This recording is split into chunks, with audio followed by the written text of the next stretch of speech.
Cricket दुनिया के सबसे फेमस स्पोर्ट्स में से एक स्पोर्ट है जो हम सभी के दिलों को जोश और एक्साइटमेंट से भर देता है। लेकिन जहां पॉपुलैरिटी बढ़ती है वहीं पैसे और पावर की चाह भी बढ़ जाती है। आज का केस 2000s में हुए एक ऐसे क्रिकेटिंग स्कैम का है जिसने क्रिकेट वर्ल्ड को हमेशा के लिए बदल दिया और कुछ लोगों की माने तो एक प्लेयर की जान भी ले ली। जून 1, 2002 साउथ अफ्रीकन क्रिकेट टीम के एक्स कैप्टन हैंसी क्रोनिए एक प्लेन से ट्रैवल कर रहे थे। वो साउथ अफ्रीका के एक कोस्टल टाउन जॉर्ज के ऊपर उड़ रहे थे जब एकदम से मौसम बहुत ज्यादा खराब हो गया। पायलट ने प्लेन को संभालने की कोशिश की लेकिन वो प्लेन उनके कंट्रोल में ही नहीं आया। इससे पहले कोई भी उस प्लेन से निकल पाता वो प्लेन पास ही के एक माउंटेन से जाकर टकराया और क्रैश हो गया। उस प्लेन क्रैश में हैंसी क्रोनिए की मौत हो गई और इस न्यूज ने साउथ अफ्रीकन क्रिकेट को हिलाकर रख दिया। हैंसी क्रिकेट दुनिया के सबसे लेजेंडरी प्लेयर्स में से एक थे, पर उनकी मौत के 2 साल पहले उनके ऊपर पैसे लेने और मैच फिक्सिंग के चार्जेस लगे थे, जिसकी वजह से उन पर लाइफ टाइम बैन लगा दिया गया था। अब उनकी अचानक ऐसी मौत के बाद कई लोगों को लग रहा था कि उनके प्लेन क्रैश की वजह शायद वही केस था। इस केस की शुरुआत साल 2000 में हुई थी जब south African cricket team Indian team के साथ कुछ मैचेस खेलने आई थी। उन्हीं दिनों दिल्ली पुलिस सलीम हथेली नाम के एक आदमी से रिलेटेड किसी केस को इन्वेस्टिगेट कर रही थी। सलीम हथेली अंडरवर्ल्ड डॉन छोटा शकील और दाऊद इब्राहिम के लिए फिरौती लेने का काम करता था ताकि अंडरवर्ल्ड के लोग आपको आपका काम शांति से करने दें। इसलिए बड़े सारे बिजनेसमैन अंडरवर्ल्ड को फिरौती देते थे। दरअसल सलीम हथेली ने कुछ बड़े बिजनेसेस को अप्रोच करके उनसे फिरौती मांगी थी और उन ओनर्स ने फिरौती देने की जगह पुलिस को जाकर बता दिया था। दिल्ली पुलिस ने सलीम हथेली और उससे जुड़े कई लोगों के फोन ट्रैक करना शुरू कर दिया ताकि वो डी कंपनी के इंडियन लिंक्स को समझ सकें और पकड़ सकें। इंस्पेक्टर ईश्वर सिंह जब सलीम हथेली की इन सारी कॉल्स को ट्रैक कर रहे थे तब उन्हें पता चला कि सलीम बॉलीवुड की जानी मानी हस्ती भूषण कुमार के भाई कृष्ण कुमार से रेगुलरली बात करते थे। उस समय भूषण कुमार का मर्डर हो गया था और पुलिस को डर था कि कहीं अंडरवर्ल्ड वापस उसकी फैमिली को कोई नुकसान न पहुंचा दे। इसलिए पुलिस ने कृष्ण कुमार का फोन भी ट्रेस करना शुरू कर दिया। 19 फरवरी साल 2000 साउथ अफ्रीका और इंडिया का पहला मैच मुंबई के वानखेड़े स्टेडियम में होने वाला था। इस मैच से 2 दिन पहले कृष्ण कुमार के businessman friend Sanjeev Chawla London से इंडिया आए और ताज होटल में रुके जहां साउथ अफ्रीका की टीम भी रुकी हुई थी। क्योंकि संजीव चावला के पास एक इंडियन नंबर नहीं था तो उनके दोस्त कृष्ण कुमार ने उन्हें अपना वही सिम दे दिया जिसको पुलिस ट्रैक कर रही थी। 2 कांस्टेबल्स संजीव चावला के सारे फोन कॉल्स को सुन रहे थे पर उन्हें उन कॉल्स में अंडरवर्ल्ड का कोई भी कनेक्शन नहीं मिला। उन्होंने अपने सीनियर्स को बताया कि संजीव उन कॉल्स पर एक आदमी से इंग्लिश में दिन भर बस क्रिकेट की बातें करता रहता है। उन्हीं कांस्टेबल्स में से एक अपने घर में एक दिन साउथ अफ्रीका वर्सेस इंडिया का मैच देख रहा था। मैच के टेलीकास्ट में हैंसी क्रोनिए का इंटरव्यू आया तो अचानक उस कांस्टेबल के होश उड़ गए क्योंकि हैंसी क्रोनिए की आवाज उस आदमी से मिलती जुलती थी जिससे संजीव चावला दिन रात क्रिकेट की बात करता था। पुलिस ने तुरंत दूरदर्शन चैनल से उस मैच की क्लिप्स मंगवाई और हैंसी क्रोनिए की वॉइस सैंपल को उस फोन कॉल की आवाज से मैच कराया। वो दोनों आवाजें एक दूसरे से 100% मैच हो गईं।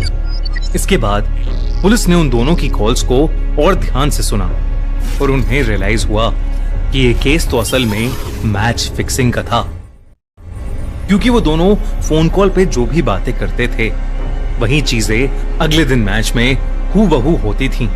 14 मार्च साल 2000 पुलिस उन दोनों के बीच एक कॉल को सुन रही थी जब संजीव ने कॉल पर हैंसी का नाम भी ले लिया। इस फोन कॉल पर हैंसी ने संजीव से कहा कि अगले दिन होने वाले मैच में निकी बॉय, हर्षल गिब्स और पीटर स्टर्डियम जो कि काफी अच्छे क्रिकेटर्स थे 20 से ज्यादा रन नहीं बनाएंगे और इंडिया भी बैटिंग में 248 रन से ज्यादा नहीं बनाएगा। अगले दिन ठीक वैसा ही हुआ और साउथ अफ्रीका के वो प्लेयर्स 20 से कम रन बनाकर आउट हो गए। पुलिस ने सारे सबूत होने के बावजूद भी कोई एक्शन नहीं लिया और उस क्रिकेट सीरीज के खत्म होने का इंतजार किया। सीरीज के बाद पुलिस ने एक केस फाइल किया और उन सारी कॉल्स को प्रूफ की तरह मीडिया के सामने पेश किया।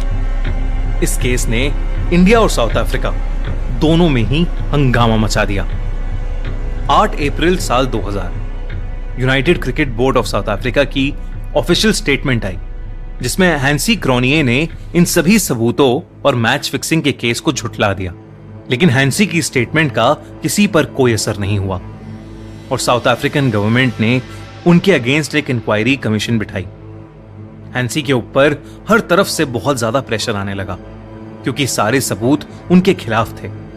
11 अप्रैल को हैंसी क्रोनिये को साउथ अफ्रीकन क्रिकेट टीम से निकाल दिया गया क्योंकि उन्होंने कन्फेस किया कि वो पूरी तरह से ईमानदार नहीं थे और उन्होंने संजीव चावला से कई डील्स की थी।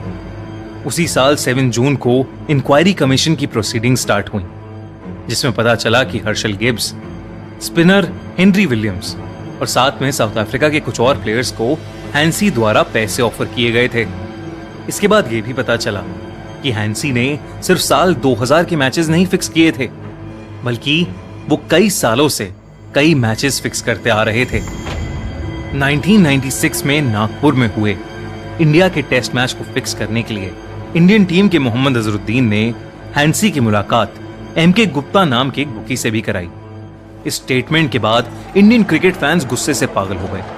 फैंस का बढ़ता गुस्सा देखकर यह केस सीबीआई को दे दिया गया। सीबीआई की टीम सबसे पहले हाथ धोकर एमके गुप्ता को ढूंढने में लग गई। कुछ ही दिनों में सीबीआई ने एमके गुप्ता को ढूंढ निकाला और उसको इंटेरोगेट करना शुरू कर दिया। पहले तो एमके गुप्ता ने उन्हें कुछ नहीं बताया और बस यही कहता रहा कि अगर उसने उन्हें कुछ भी बताया तो उसे जान से मार दिया जाएगा। लेकिन सीबीआई के रीअश्योर करने के बाद उसने उन्हें जो बताया उससे इंडियन क्रिकेट में हो रही मैच फिक्सिंग का सारा पर्दा फाश हो गया। उसने बताया कि 1988 तक वो बस एक बैंक का नॉर्मल एम्प्लॉय था, मगर उसके बाद जब उसने बैटिंग करनी शुरू की तो अंडरवर्ल्ड के डॉन्स ने उसे नोटिस करना शुरू कर दिया और उसे अपने यहां काम पर रख लिया। एमके अब अंडरवर्ल्ड के लिए मैच फिक्सिंग और बुकिंग्स करता था। एमके गुप्ता ने इस केस में कई बड़े बड़े क्रिकेटर्स के नाम लिए, जिन्हें सुनकर पूरा देश शॉक में आ गया।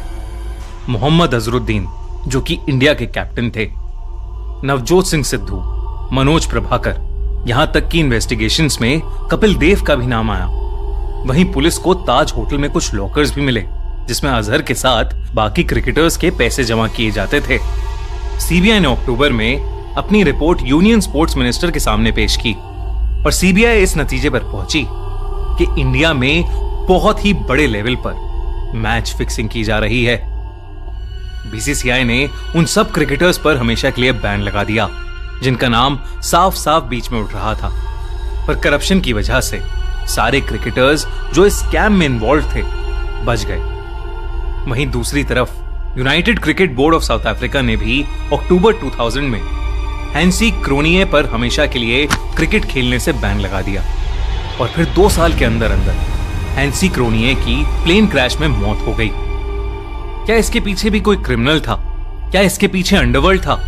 क्या हैंसी क्रोनिये किसी और बड़े इंसान का नाम रिवील करने वाला था, इसलिए उसे इस ढंग से मार दिया गया?